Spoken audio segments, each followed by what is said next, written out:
Coming up on this week's edition of SCS Local Matters, City Clerk Mary Katowski gives us some voting tips for the most unprecedented election in history.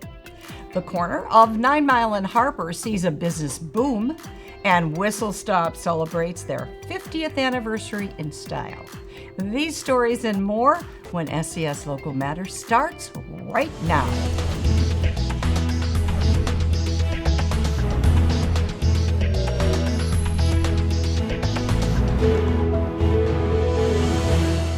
Hi, I'm Mary Jane Doherty, Communications Director for the City of St. Clair Shores, and you're watching SCS Local Matters. We bring you 100% city news with information you can trust. In this week's top story, Election Day is officially November the 3rd, 2020, and it has not changed since 1845.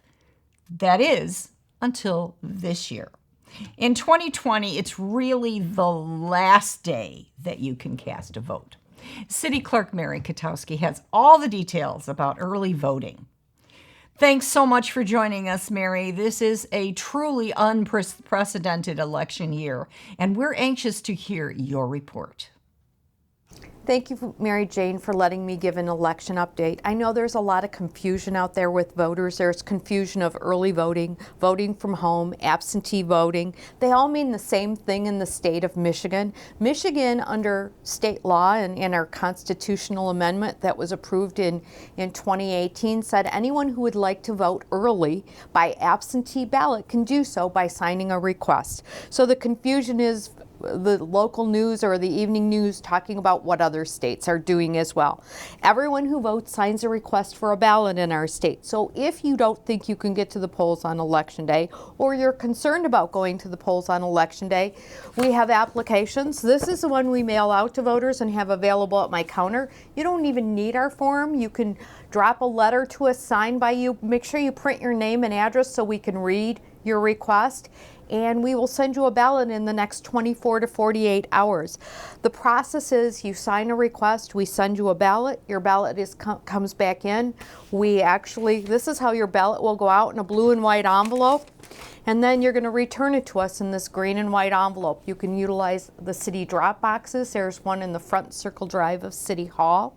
There's one at the back walkway and one at the back door of City Hall, inside between the two glass doors. As well, if you feel more comfortable walking into City Hall, there is one at the election counter as well as the city clerk's counter. So we have 5 places you can return your ballot, or you can return it by U.S. postal mail. Most important thing with your ballot is that you remember to sign it. Most important. Your ballot is delivered to you inside of a secrecy sleeve. You should return it in the secrecy sleeve, but I don't want you to worry if you've sealed your ballot up in the green and white envelope, signed it, and then realized you didn't put this brown secrecy sleeve in it. It is still countable. The secrecy sleeve protects your private ballot at the absentee voter counting board when they're looking at detaching the stub, so your ballot stays confidential till it's split apart. No one can see how you cast your ballot. There is some other voter confusion currently about some people like to vote straight party. No one is required by law to do this. There are ballot directions on that secrecy sleeve. They're kind of concerned, I voted straight party and then, I went through and was starting to vote the individual partisan races. Let me assure you, if you voted at one straight party and then went into an individual partisan race and cast an oval there, colored in an oval there, in that one race, that individual oval will take precedent over the straight party. Or if it's the same candidates in the same party that you straight party voted for, it's still going to count. So you haven't spoiled your ballot. If you, by overvoting a race, or how you would spoil that ballot, your ballot, is if you voted for too many people in a race. So in a contest for one, if you voted for 2 people, yes, you should get a new ballot. The law in Michigan requires if you want to spoil your first ballot and need a replacement, you have to request a new ballot in writing. We have a form on the city's website, or you can walk into my office and we'll replace your ballot on the spot for you with picture ID. One question that's asked a lot with this election is, can a voter vote twice? And with our system, they cannot, because if they have an absentee ballot, it's tracked in our system, and the laptops used in the precinct on Election Day would say a voter voter was issued a ballot. And if they go to the precinct to try and vote, they either have to surrender their absentee ballot and say, I want to vote in person. If they don't have their ballot, like my dog ate my ballot, the precinct would call the clerk's office. We would ensure their ballot wasn't returned, and then in our voter registration system, we would reject that absentee. So even if they tried to attempt to vote twice and turn it in later, we would have rejected it in our system, and it would never make its way to the absentee voter counting board. At that precinct, they're required to sign an affidavit that if they locate their ballot, they will not turn it in voted on election day. So there is an affidavit process to protect no one can vote twice. There are lots of deadlines coming up regarding the election. The last day my office by state law can put a ballot in the mail to a voter is Friday, October 30th. That Saturday, Halloween, we are actually open from 8 to 4. We're always open the Saturday before Election Day for 8 hours. We're also doing some evening hours. People are really conscious about wanting to vote, and we realize a lot of people work during our normal business hours. So we are going to have 3 nights of evening hours. They're posted on the city clerk's website. We'll be open till 7 o'clock, October 20th, October 26th, and October 29th. So I do suggest all voters, so you're confident that you're going to the right precinct, or if you want to check your absentee ballot, that you go to michigan.gov/vote into your voter information file. You can see if your voter registration's up to date at your current address, or if your absentee ballot when we've received it back. Thank you for voting. Remember, the polls are open Tuesday, November 3rd from 7 a.m. to 8 p.m. Thanks so much for demystifying early voting. We look forward to hearing more from you before November the 3rd. Development of one of the shore's premier corners at 9 Mile and Harper is progressing rapidly. Plagued by delays in demolition and new construction due to the contaminated land cleanup and the emergence of the COVID-19 pandemic, the old Kmart building is finally gone, and construction of the Kroger Superstore is underway. The 103,000 square foot Kroger grocery store will anchor the Harper and 9 Mile Road development. It also includes a Panera Bread restaurant and a new gas station in the outlet. The new Kroger store, planned as a model Kroger marketplace, includes a myriad of services from clickless grocery pickup to outdoor cafe. The cost of the project is approximately $12 million. Construction on the Kroger Superstore is scheduled for completion by the end of January 2021, with a grand opening celebration in March 2021. Panera Bread is also planning to build a 3,500 square foot restaurant in the same parking lot as Kroger's. To round out the development on one of the premier corner lots in the city, construction of a new gas station will join Kroger and Panera Bread. The 2,800 square foot building will contain a convenience store and 4 pickups serving 8 vehicles at a time under a fuel canopy. Stay tuned to SCS Local Matters for updates on this important development project. In other news, each year, the City of St. Clair Shores and the Beautification Commission recognizes the outstanding efforts made by citizens and businesses to help keep our city beautiful through the use of landscaping and building improvements to their property. Now, 50% of the score is based on the home or business building itself, and the remaining 50% is based on the aesthetics and the maintenance of the landscape. And the winners for 2020 are, drumroll please, in the residential category, Marika Barnick, Kathy Batens, and Carol and Michael Benz. In the business category, Dockside Canvas, St. Clair Tooth Company, and Yates Cylinder Industries. Mayor Kip Walby and Council Member and Beautification Commission Liaison John Caron presented each winner with a proclamation from the city and an engraved plaque proclaiming their 2020 Beautification Award. Now, they can display this on their lawns if they want to. Congratulations to all of our winners. You embody the true spirit of our city. After years of planning, Wigs for Kids finally realized their dream of a dedicated building and cut the ribbon and released a flight of doves over their new 4,600 square foot facilities on September the 9th. Mayor Kip Walby, several city council members, and the staff and board of directors of Wigs for Kids Wellness Center welcomed the public into their new facility next to Lakeshore Plaza on Harper. The new Wellness Center provides several services to children who are experiencing hair loss due to cancer and other diseases and disorders. These services include a Go Green salon, a children's exercise room, a tea party room, art and music therapy rooms, a nutrition center, a makeover station, and wig salons where kids and teens can pick out a wig just for them. Maggie Varney, who started the organization in about 2003, helps kids from 3 to 18 at no charge to their families. The goal is to help children and teenagers feel more confident and more comfortable.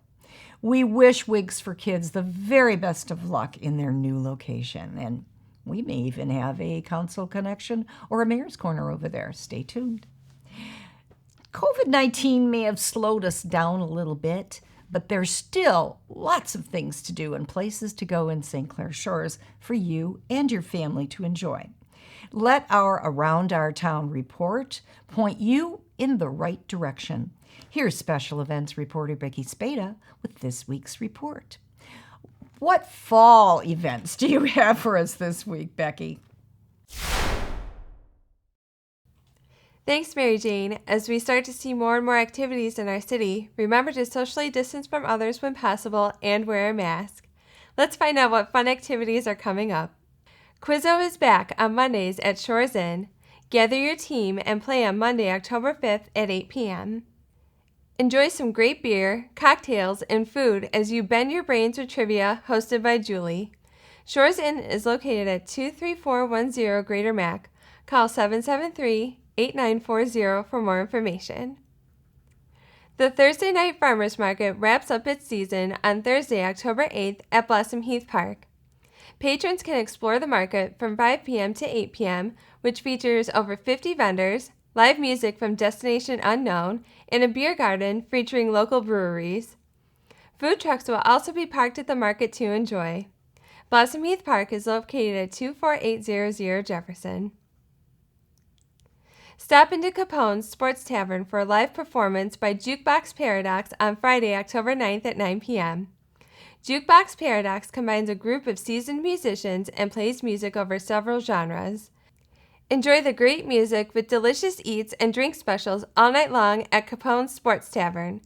Capone Sports Tavern is located at 24301 Harper Avenue. Visit their Facebook page for more upcoming events. Help keep St. Clair Shores healthy by volunteering for the I-94 ramp cleanup on Saturday, October 10th. Volunteers can meet at the northeast corner of 10 Mile and I-94 at 10 a.m. Volunteers will clean exit and entrance ramps at 10 Mile, 11 Mile, or 12 Mile roads. Please dress for the weather and wear gloves or boots for protection. For more information or to register, call Erin at 586-774-8181. Don't forget, there is still a lot of nice days ahead, and the St. Clair Shores Golf Course is ready for you to tee off. Visit the St. Clair Shores Golf Course website at www.scsgolf.com to schedule your tee time, look at rates to play with or without carts, or to learn the course modifications due to COVID-19.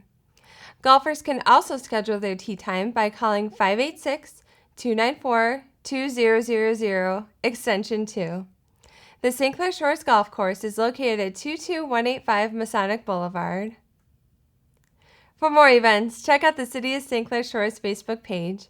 Visit the city website at scsmi.net and follow the Facebook icon.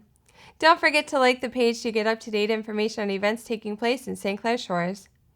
To write down a date or contact number for any story you've seen on today's show, click on the Media Center button located on the city's homepage. Click on the name of the show, SCS Local Matters, and you can watch our show all over again 24 hours a day, 7 days a week. You may also visit the City of St. Clair Shores Vimeo page to watch segments in high-quality HD. SCS TV is also on YouTube. Type in SCS TV in the search bar, look under Channels, and click on our microphone logo. Don't forget to subscribe to our Vimeo and YouTube channels, as well as our Twitter and Instagram pages.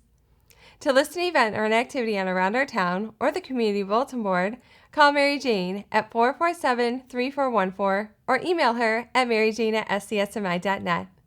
I'll see you next time for more events. Back to you, Mary Jane. Thanks so much, Becky. As usual, there's always something happening for everyone in St. Clair Shores. Now, if you're planning to attend any of these events, please remember to wear a mask and stay at least 6 feet away from others. We'll see you next time. Before we sign off for today, St. Clair Shores is well known for having several locally owned businesses within its borders. Over the years, we've seen a few of them come and go, but one store in particular is celebrating a big milestone. Whistle Stop Hobby and Toy Shop celebrates 50 years of providing joy to generations of families in and around our city.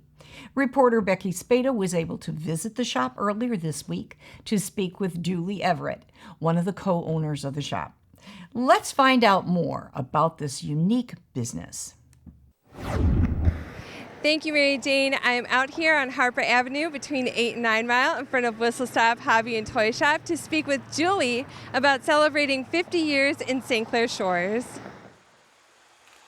So Whistle Stop began, my father had a hobby of collecting trains.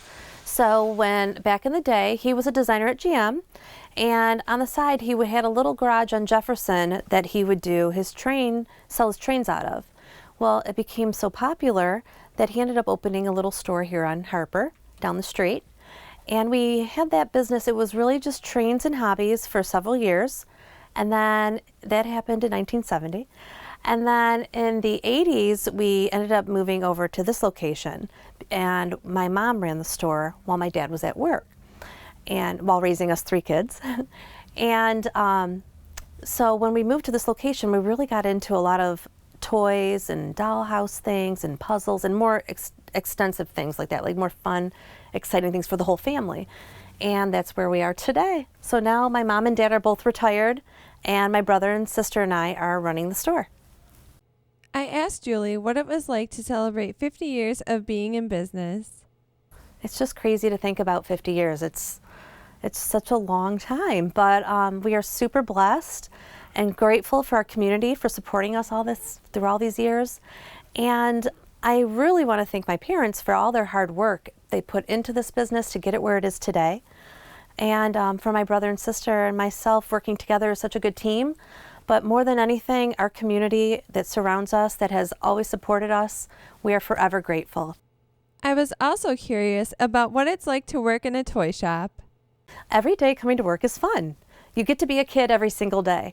Really, the people that come in that I get to wait on and help, usually they're always happy and excited and trying to find the perfect present for a little child. I really enjoy, my favorite thing working here is to take a customer by the hand. If it's a grandma, an aunt, uncle, a sister, I like to take them by the hand and find out a little bit about the child that they're buying the present for and guide them through the store and make it just that perfect gift. And then we always do our free gift wrap here, so I like to just make it beautiful. So when they leave the store, it's that they feel happy that, whatever their purchase is. And seeing a child walk in, and we have a train that goes around our store, so they'll catch the train and their eyes light up, and just that whole magic you see in their eyes is what makes every day wonderful coming to work. On behalf of Whistle Stop Hobby and Toy Shop, Julie and the other co-owners would like to say something special to the families here in St. Clair Shores. Oh, I really want to say thank you so much to our community for supporting us and being there with us through all these years. We hear a lot about the grandparents bringing their grandkids here, or the parent that brought their son here, and now we get to see those people bringing their kids in. And we are just so thankful that we are a part of your family as well, and the memories that we share with you. It's timeless. We are forever grateful, and thank you so much for supporting us. Whistle Stop Hobby and Toy Shop has everything. Gifts for kids who are older to younger. You like to do models, you like to do puzzles. You have young kids who are learning and exploring science, or you have kids who like to dress up and play pretend. There's something for everyone here at this store. Thank you, and back to you in the studio, Mary Jane. Thank you so much, Julie, for sharing your store's history with us. And we hope to celebrate many, many more years with Whistle Stop, Hobby, and Toy Shop. Stop by. And that's the news for this week. I'm Communications Director Mary Jane Doherty. Tune in next week for more SCS Local Matters with information you can trust.